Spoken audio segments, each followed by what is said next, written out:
Hello everyone and welcome again to my channel, and today we will talk about the second lesson in physical education, and our topic for today is first aid for dance injuries.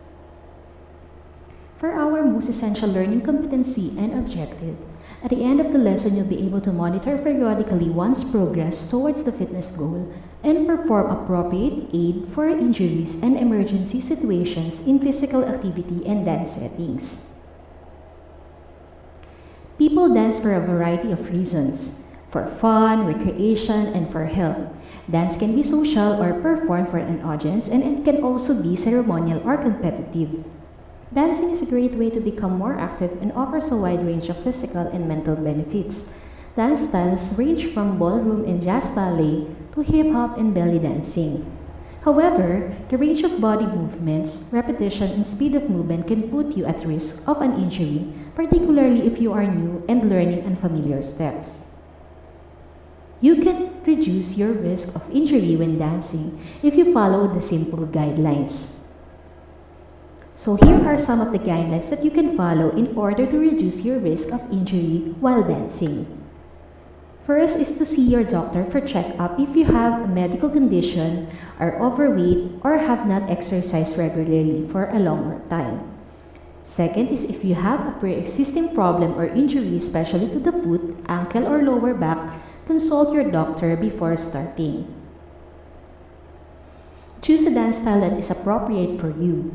Have a basic awareness of your own body and of your own personal limits and boundaries. For example, high-impact dance styles that involve jumping and vigorous movements are not appropriate for a person with arthritis.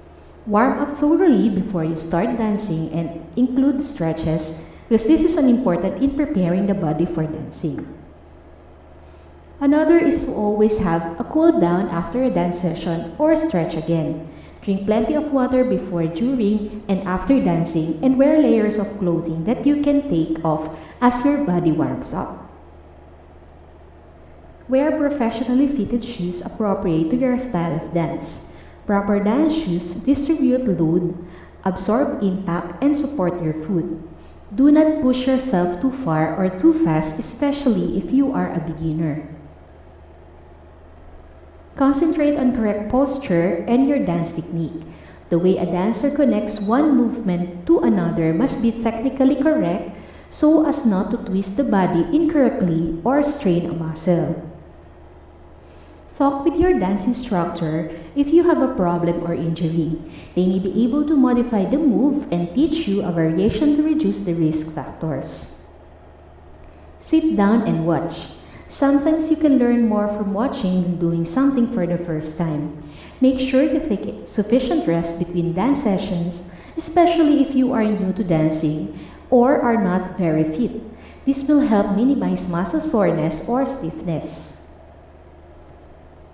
Now let's have a short overview what first aid is all about. This is an immediate or temporary care given to a person who has been injured or suddenly taken ill. It includes health help and home care if medical assistance is not available or delayed. It is a prompt care and attention that sometimes means the difference between life and death or between a full or partial recovery. What are the roles of a first aider? 1. It is a bridge that fills the gap between victim and physician. 2. It ends when the service of the physician begins. And 3. It is not intended to complete nor take the place of a physician. The objectives of first aid are to alleviate suffering, 2. To prevent other further injury or damage, and 3. To prolong life. Finally, let us discuss the common dance injuries and the different first aid that we could apply to them. For blisters, do not pierce and surround with foam or felt ring. Secure with microform or breathable tape.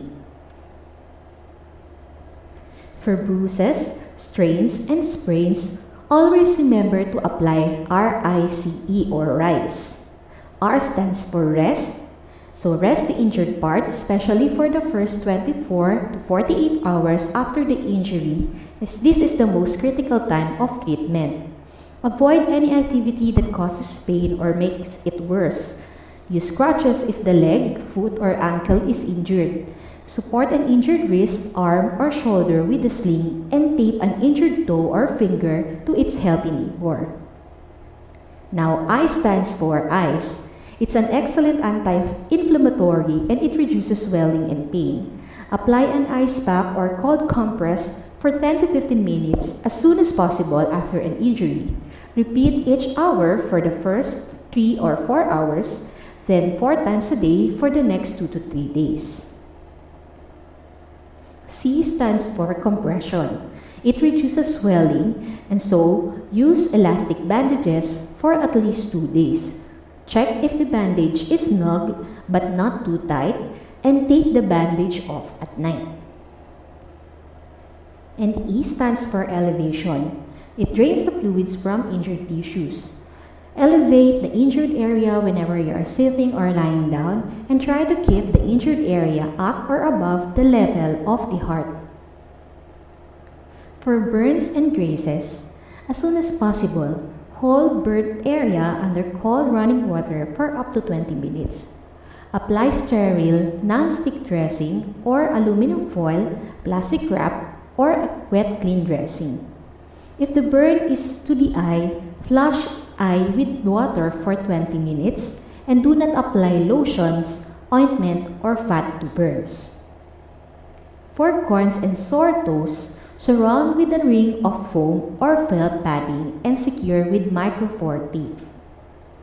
And lastly, for dislocations, if dislocation of a joint is suspected, immobilize, elevate if possible, and apply ice. Call for an ambulance or get to a hospital as soon as possible.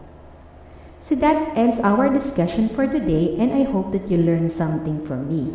I would greatly appreciate if you will like this video and subscribe to my channel. Always keep safe and stay awesome and have a great day.